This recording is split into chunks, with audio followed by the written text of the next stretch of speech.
Un parent malade, c'est un parent qui est en position de faiblesse. C'est quelqu'un dont on s'inquiète, c'est quelqu'un dont on s'occupe, c'est quelqu'un qu'on accompagne.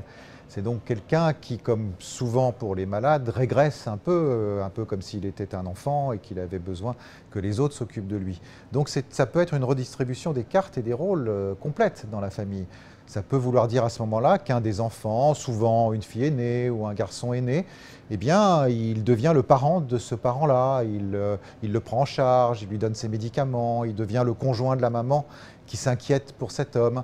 Et on a donc une redistribution, on a un couple de parents, la maman avec un de ses fils par exemple, ou avec sa fille, et le papa qui se trouve en position d'enfant. Mais ça peut amener à d'autres redistributions. Il peut y avoir un frère ou une sœur qui ne supporte pas cette situation et qui devient un adolescent capricieux, qui fait qui manifeste son désarroi d'une façon extrêmement bruyante. Donc il y a un enfant parfait et un enfant qui joue le rôle du turbulent. Bref, toutes les cartes des rôles et des places sont redistribuées. C'est un très bon choix parce que c'est un livre qui est, comme c'est sous forme de bande dessinée, c'est très accessible aux adultes comme aux jeunes. On comprend bien la maladie à travers les images qui sont montrées, des fourmis plein les jambes, et ben voilà, c'est des fourmis qu'on peut représenter comme des fourmis, c'est pas juste une perception.